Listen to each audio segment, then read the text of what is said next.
Assalamualaikum warahmatullahi wabarakatuh. Perkenalkan, nama saya Fadila Mandulain. Di sini saya akan mempresentasikan analisa tekuk kolom mata kuliah mekanika bahan. Nah, jadi bila gaya tekan aksial diberikan pada kolom di mana beban tersebut diletakkan di titik berat kolom sehingga tidak terjadi momen eksentrisitas M sama dengan P dikali E, kolom dalam keadaan lurus sebelum terjadi tekuk awal atau P kurang dari P kritis, kolom akan mengalami tekuk apabila suatu kolom diberi gaya aksial tekan sebesar P1. Kolom tidak mengalami tekuk atau P kurang dari P kritis dan kolom masih dalam batas stabil, dan jika gaya aksial P2 diberi lebih besar dari P1, maka kolom akan mengalami tidak stabil. Nah, besar beban yang menjadikan batas batang stabil menjadi tidak stabil disebut PCR atau P kritis atau beban kritis. Nah, di sini dapat dilihat ini saat batang diberikan beban biasa, maka akan seperti ini. Nah, jika saat dia mulai melengkung sedikit, dia artinya ada beban kritis di sini. Nah, beban kritis adalah gaya minimal yang diberikan pada batang tekan yang menyebabkan tekuk. Leonhard Euler mempunyai rumus PCR sama dengan P kuadrat dikali E kali I per L pangkat 2, di mana E adalah modulus elastivitas bahan, I adalah momen inersia penampang, dan L panjang batang tekan yang tertekuk. Tekuk bisa terjadi pada konstruksi langsing, misalnya pada kolom-kolom langsing, tebal kelangsingan elemen, plat, dan lain-lain. Di sini ada dua kondisi. Kondisi stabil yaitu jika gaya aksial P relatif kecil, maka aksi momen pemulih akan lebih dominan dan struktur akan kembali ke posisi lurus.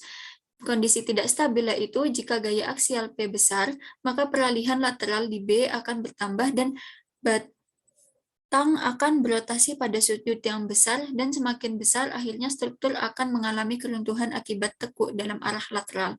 Pada keruntuhan akibat tekuk lateral dapat terjadi dalam keadaan elastis maupun inelastis. Tekuk elastis. Tekuk elastis terjadi pada kolom langsing yang memiliki kelangsingan lebih besar dari kelangsingan batas. Pada keruntuhan akibat tekuk elastis, tegangan yang terjadi pada seluruh penampang masih dalam keadaan elastis, sehingga bisa disebut tekuk elastis. Beban kritis pada tekan diturunkan dari persamaan sebuah batang lurus yang semua seratnya tetap elastis, sehingga batang tersebut tidak mampu lagi menahan penambahan beban. Batang tersebut memiliki dukungan sederhana pada ujung-ujungnya dan diberi gaya aksial tekan eksentris. Yang kedua yaitu tekuk inelastis. Tekuk inelastis merupakan kolom-kolom yang biasanya mengalami tekuk dalam keadaan sebagai penampangnya elastis, sebagian lagi tidak elastis. Saat kolom menekuk sejumlah serat menjadi inelastis, maka modulus elastivitas ketika tertekuk lebih kecil dari harga awalnya. Dalam penentuan batas daerah elastis dan daerah inelastis, faktor yang menentukan adanya adalah besarnya Fy atau tegangan leleh beban. Dengan Fy yang sama akan didapatkan batas kelangsingan yang sama juga. Di sini ada tabel beban kritis, panjang efektif, dan faktor panjang efektif untuk kolom ideal. Di sini ada empat tumpuan, yaitu kolom sendi-sendi, kolom jepit bebas, kolom jepit-jepit, dan kolom jepit sendi. Di sini bisa dilihat beban kritisnya LE dan koefisiennya berapa masing-masing tumpuan. Di sini ada contoh soal yang pertama, yaitu tentukan gaya aksial terfaktor NU dari kolom yang dibebani secara aksial pada gambar di bawah ini dengan Fy sama dengan 250 megapascal. Profil yang digunakan IWF 450, 310, 15 dengan besaran penampang sebagai berikut. Di sini diketahui luasannya 135 cm kuadrat, IX sama dengan 18,6 cm, dan Y-nya 7,04 cm.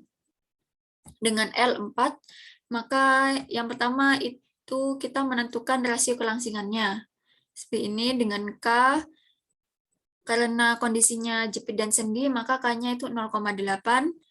Ditemukan LK sebesar 17 LK per IY itu 45,45 dan LK per IX 17,2. Nah, rasio kelangsingan didapat tekuk terjadi pada arah sumbu Y. Menentukan lambda C ditemukan 0,511. Setelah itu menentukan daya dukung nominal tekan untuk mengecek kelangsingan plat.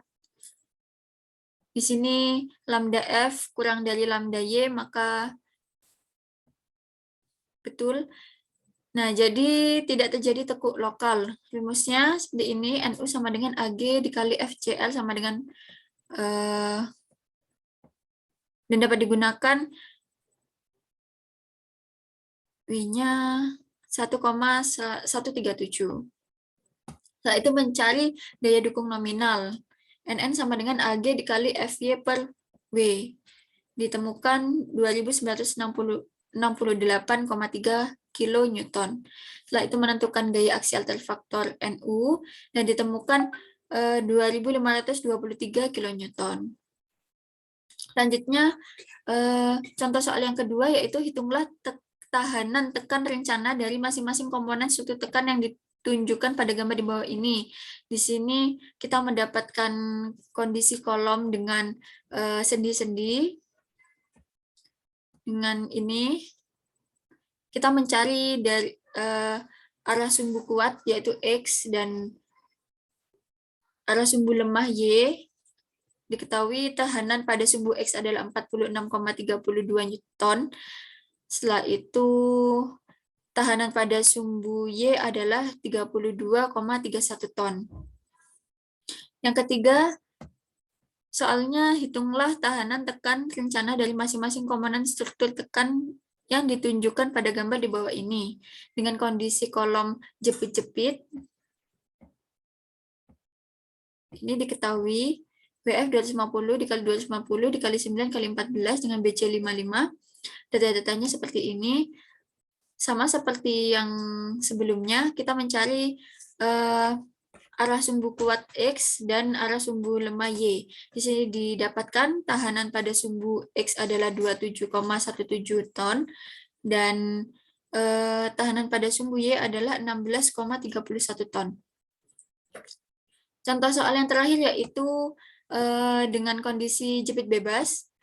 Suatu tiang kayu 8/12 dengan tinggi 1,5 m, kayu mempunyai modulus elastivitas lentur 26.000 MPa. Tentukan beban kritis tiang dan tegangan kritis yang terjadi.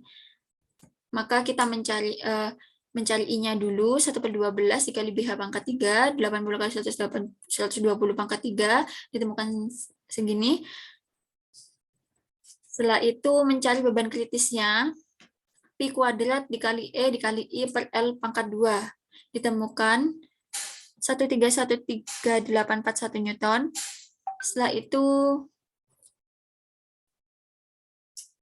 mencari tegangan kritisnya. Beban kritis per luasannya ditemukan 136,86 Newton per milimeter kuadrat.